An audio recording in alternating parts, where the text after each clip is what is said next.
शैतान की मौत यंग मास्टर, ये कवर चित्र है दोस्तों।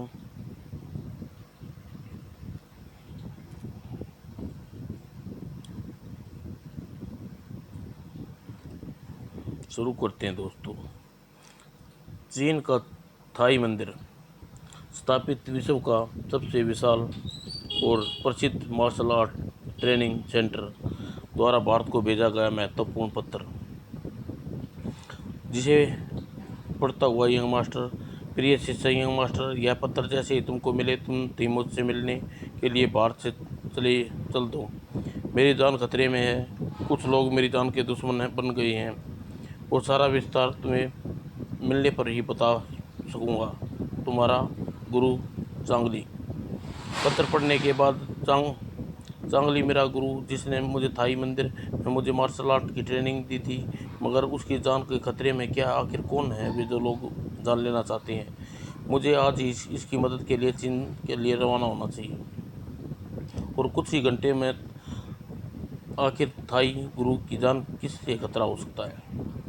वो चीन की सीमा में मेरे मेरे नेताओं को इस बात पर गर्व है कि आज मैंने तुम्हें जो भी काम सौंपा है तुमने सफलतापूर्ण अंजाम दिया है। आज मैं तुम्हें ऐसा काम सौंप रहा हूँ जिसे सफलता पूरा करना तुम्हारा काम है।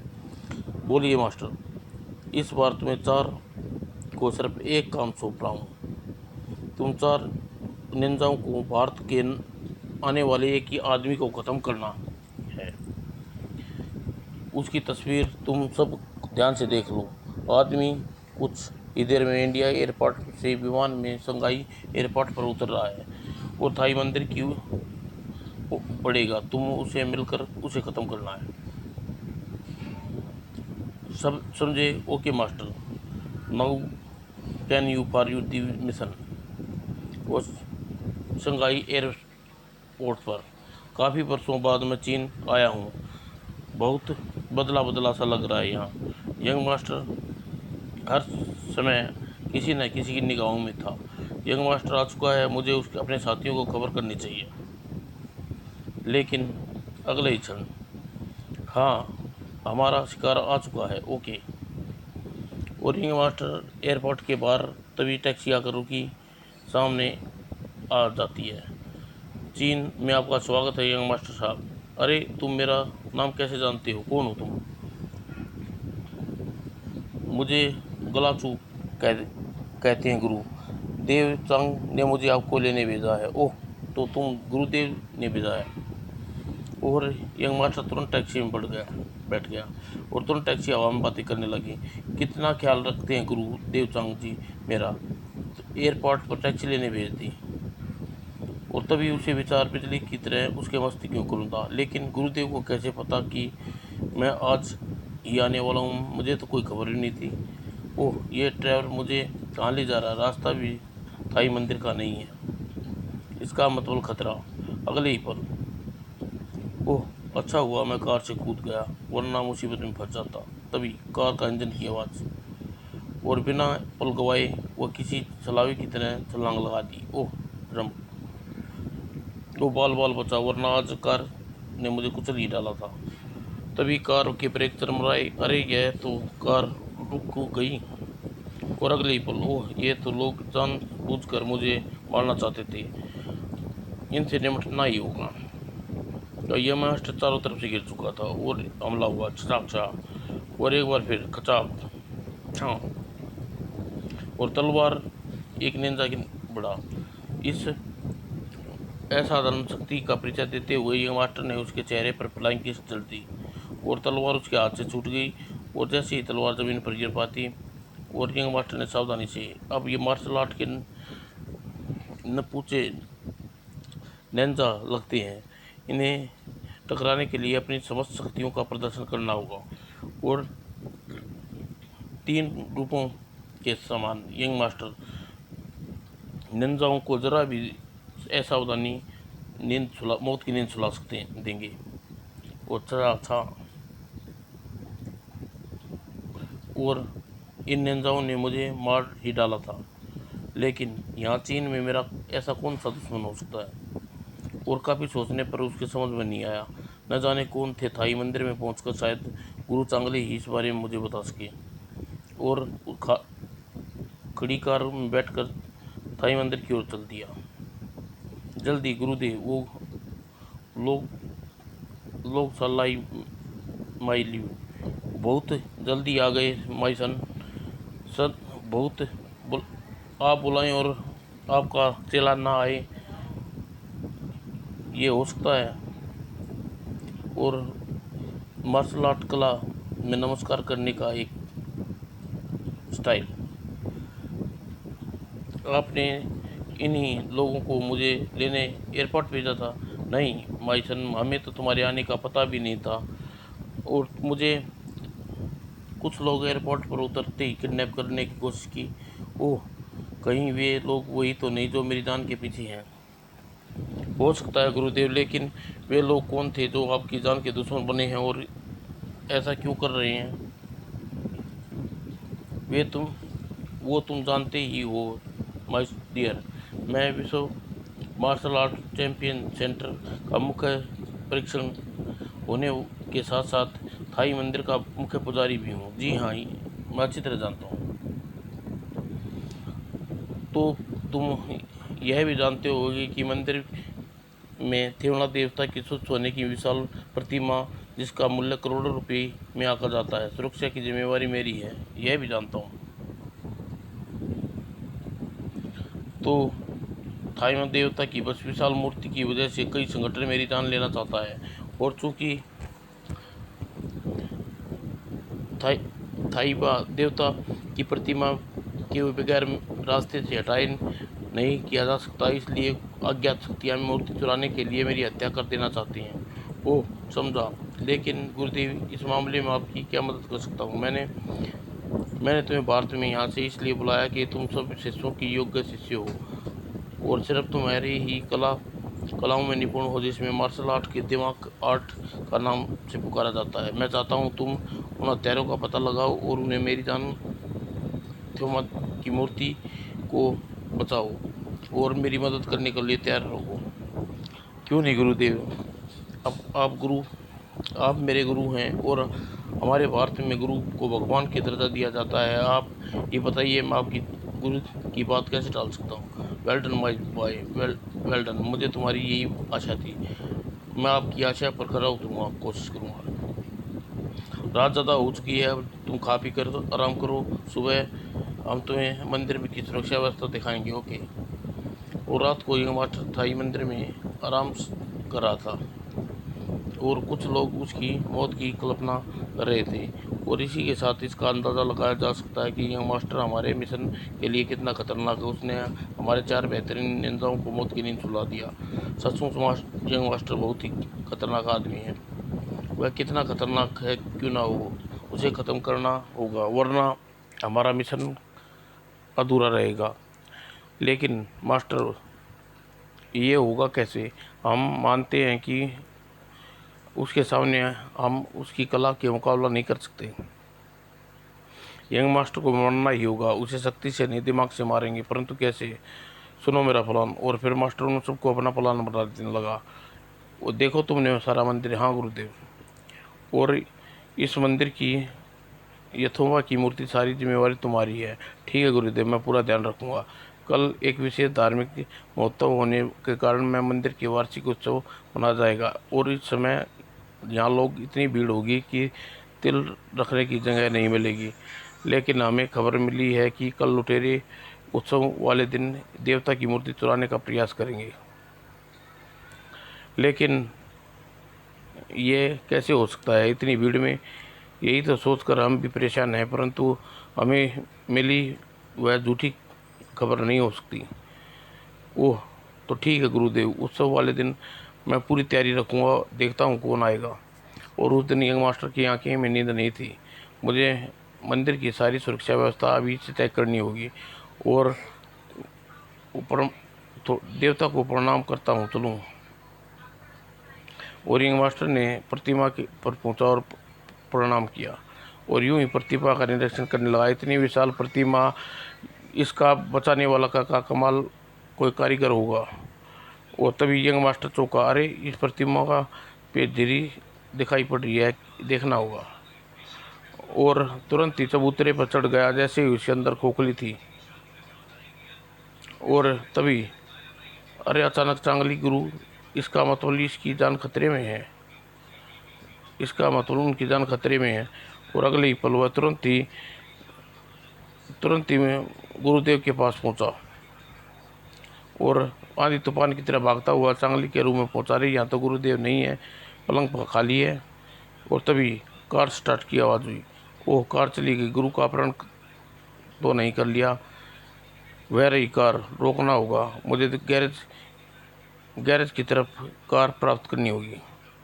और एक उसी क्षण बीत नहीं पाए थे कि गैरेज में गया और अगले ही पल वह अभी ज़्यादा दूर नहीं गए होंगे। कार तो तोप की गति से निकली गोले की तरह विभिन्न सड़कों पर भागती जा रही थी। आगे कुछ नजर नहीं आ रहा। चांगली गुरु का अपहरणकर्ताओं को आखिर कहाँ गायब हो गई। और तभी चांगली गुरु का अपहरण नहीं, यह नहीं हो सकता। चांगली गुरु उन्हें कोई अपनी मर्जी के हाथ भी नहीं लगा, चाहे कितना ही असावधान क्यों ना हो। इसका मतलब किसी बहुत बड़े षड्यंत्र के शिकार हो गया हूँ। और यंग मास्टर कुछ सोचने के लिए कान, तभी उसी सड़क पर एक कर्णवेदी धमाका हुआ। ओह, कार के पटरे उड़ गई और बेचारा यंग मास्टर टकराने आया था। और उसी शाम मंदिर में चहल पहल शुरू हो गई थी। और देवता की जय हो। और थाई मंदिर के पुजारी चांगली ने घोषणा की, भक्तों, देवता को हम सब की असीम कृपा है, त्यौहार धूमधाम से मनाना जाना चाहिए। चांगली गुरु की जय हो। हाँ, अंदर यशोवा देवता की आराधना की में व्यस्त हैं, हमारी आराधना में न डालना जाए। और कहकर चांगली अंदर चला गया और बाहर सभी यशोदा देवता की जय जयकार हो गई। और यशोदा देवता की जय। और मंदिर के उत्सव में जोरों पर था। यही समय था जब सारे संगाई और देवता की मूर्ति चोरी करने वाली जानी थी। Okay master. और उधर थाई में देवता की आराधना में व्यस्त थे। थाई और व्यवस्था में किसी की खबर न थी कि कोई धुएं के बम मंदिर के प्रांगण में आकर गिरे। और उन बमों से निकलने वाला धुआं चारों तरफ फैल गया। और जब लोगों को यह पता चला तो बहुत देर हो चुकी थी। अरे, ये धुआं कहाँ से आ रहा है? तुरंत ही भगदड़ मच गई। हाय मेरी आंखें, खो खो खो। और सभी मंदिर के बाहर निकलने की कोशिश करने लगे, जबकि कुछ लोग जल्दी अंदर भागो और जल्दी उठाओ और ध्यान से। और मूर्ति उठाकर वे मंदिर के अंदर एक कोने में पहुंचे। फिंगली, जल्दी से बटन दबाकर दरवाज़ा का खोलो, अभी लो और चलो। और जल्दी मास्टर, हम मूर्ति ले आए। शाबाश, इसे यहीं रख दो। लेकिन मास्टर, हम अभी तक नहीं समझ पाए कि आप थाई देवता की मूर्ति को कई महीने पहले बदल कर वहाँ नकली मूर्ति को रख दिया था। और इस नकली मूर्ति को लोगों के सामने इस तरह चुराने का क्या जरूरत थी? वह तेजी से पीछे पलटा।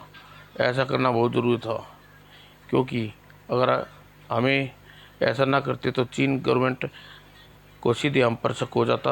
और मूर्ति को मैंने बदला। मैं चाहता हूँ कि दुनिया ये जान ले कि किसी अज्ञात गिरोह ने प्लान से चुरा लिया है। तभी मैंने ऐसा प्लान बनाया था जिसके तहत अपने एक शिष्य यंग मास्टर को भारत में बुलाया, ताकि अगर उस पर किसी ने मुझे शक भी हो तो इंडियन गवर्नमेंट भी कहे कि मैंने देवता की मूर्ति नहीं चुराई। यदि हिफाजत के लिए मैंने हर तरह का प्रयत्न किया था। ओह, तभी तो आपने यंग मास्टर को भारत बुलाकर यहाँ मरवाना चाहा, ताकि आप पर कोई आँच ना आए। हाँ, ये बात तो थी, लेकिन उसके साथ ही मुझे बड़ा बड़ा कारण यह था कि मैं यंग मास्टर को मारकर यही साबित करना चाहता था कि यंग मास्टर थाई मंदिर में सोबत देवता की मूर्ति चुरा कर गायब हो गया। और अब हम चाहते हैं कि अभियान में सफल हो गए यंग मास्टर को प्लान के मुताबिक तुम्हारा जा चुका है। जो सिर्फ हम जानते हैं कि अखबार में यह मुख्य खबर होगी कि थाईबा देवता की मूर्ति चुरा कर गायब हो गया। वह मास्टर मान गए आपको दिमाग को। अब इस मूर्ति को अमेरिकी सरकार को अरब डॉलर में बेच दूंगा। हाँ हाँ। तभी एक आवाज़ गूंजी, ऐसा नहीं होगा गुरुदेव। और सारे फुर्ती से पीछे पलटे। अरे यह तो देवता की मूर्ति से आवाज़ कोई कोई नहीं आवाज़ है। और तभी देवता की मूर्ति के पीछे से यंग मास्टर बाहर निकलकर सामने खड़ा हुआ। मूर्ति तो सिर्फ देवता की है, मगर इसमें बंदे हमेशा दिल में रहते हैं। यंग मास्टर तुम? हाँ गुरुदेव, लेकिन जितनी हैरानी है मुझे देखकर नहीं हो रही कि आपको इस रूप में देखकर हो रही है। शक तो मुझे उसी दिन हो गया था जब मैंने थाईबा देवता की मूर्ति का निरीक्षण कर लिया था, लेकिन आपको शक सबूत में मेरी चाल बदलने से मैंने यह चाल चली। और गति से जाती हुई कार मुझे पिक पिक की आवाज़ सुनाई देने लगी। मैं चौंक गया। अरे ये आवाज़ मतलब इस कार में टाइम बम लगा हुआ है। और बिना पल गवाए मैं कार से कूद गया और तभी धड़ाम। और कुछ ही पलों में कार में यहाँ होता तो शरीर में भी परखचे उठ गए होते। यह सब मुझे ख़त्म करने का प्लान था। चांगली गुरु इसलिए चीखे कि मैं उसकी आवाज़ सुनकर दौड़ा चला आऊँगा और यह देख कर वहाँ खड़ी कार को लेकर उसका पीछा करूँगा। फिर वापस चल दिया। इसका मतलब यह सब किया देना चांगली गुरु का है। मुझे उसे रंगे हाथ पकड़ना है। और इस तरह मैं रात को चुपचाप मंदिर की देवता में प्रविष्ट हो गया। कल उत्सव वाले दिन सब नकली प्रतिमा को अवश्य गायब करेंगे। ओह, मुझे यह कहते हुए भी शर्म आ रही है कि चांगली गुरु जैसा घटिया आदमी इस 10 साल तक गुरु कहता रहा। तुमने हमारा रहस्य जानकर अच्छा नहीं किया यंग मास्टर। मुझे जिंदा रहने का कोई अधिकार नहीं। अब कुछ नहीं हो सकता चांगली। मैंने काली करतूतों को यहाँ की पुलिस को पहले ही खबर कर दी है। वो आती ही होगी। मैं सब कुछ पुलिस को पहले ही बता कर आया हूँ। और तभी उपस्थित चांगली गुरु हवा में। और अब तुम जैसे भी कुछ बताने लायक नहीं रह जाओगे। और तड़ाक तड़ाक। और जल्दी ही मास्टर यह मूर्ति को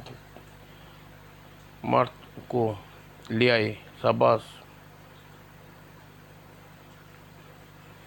लेकिन मास्टर अभी यह नहीं समझ में आ रहा कि थाई देवता की असली मूर्ति महीन।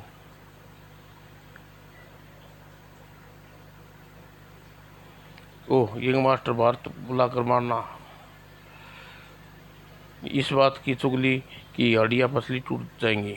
और मेरा सिखाया मुझ पर ही काम नहीं करेगा बच्चा। और तभी इस बार का मजा चक। बिल्ली और शेर हमेशा अपने सारे दाव नहीं सिखाती। ओह चांगसी, मैं जीत नहीं सकता। ओह। और यंग मास्टर ने उठने के लिए पहले ही चांगसी ने उसकी बाह पकड़कर शिकंजे में गर्दन फंसी। अब तू अपने जीवन की लीला को अपने हाथों से ख़त्म कर दूंगा। और चांगसी ने वह फंदा प्रतिपल उसकी गर्दन पर पड़ता चला गया। नहीं बचूंगा। और तभी दाएं। ओह, चांगसी की पीठ में प्रस्त हो गया। ओह, कोई अपनी जगह से नहीं ले, वरना गोली मार दूंगा। अब अपने पुलिस को हवाले कर दो। इंस्पेक्टर सही समय पर आए। मैं अपने क्या इंस्पेक्टर शैतान को आसानी को मार डाला। ये आदमी इस लायक था दोस्तों। इस विशाल मार्शल आर्ट्स क्लब को नहीं बल्कि स्थाई मंदिर को भी बर्बाद कर दिया। मुझे दुख होगा। चांगली ने ऐसा आदमी था जिसे मैं गुरु कहता था। क्योंकि यह परीक्षण केंद्र का मुख्य परीक्षण पद खाली था रह गया, इसलिए मैं चाहता हूँ दोस्त तुम इस पद को स्वीकार करो। लेकिन नहीं, तुम्हें यह पद संभालना ही होगा। लेकिन इस पद के लिए मुझसे अच्छा आदमी कोई हो ही नहीं सकता। इंस्पेक्टर साहब ठीक कह रहे हैं सर, आप हमारे मुख्य परीक्षण आप ही लगे और थाई मंदिर के रखवाले भी। आखिर अगर आप सब लोगों की यही मर्जी है तो पद ग्रहण करने के लिए तैयार हूँ, लेकिन इस पद को चांगली की बुस्त नहीं रखूँगा। मैं अपने देश वापस जाऊँगा, वहाँ सबका संचाल करते रहूँगा। ओके, हम मंजूर है। और कुछ दिन बाद, अच्छा दोस्तों अब मैं चलता हूँ, लौट कर जल्द ही वापस मिलूँगा। और भारत की तरफ उड़ते प्लेन में यंग मास्टर सोच रहा था, दौलत पाने के लिए चक्कर में आदमी किस हद तक गिर जाता है। अच्छी मिसाल दी। समाप्त दोस्तों।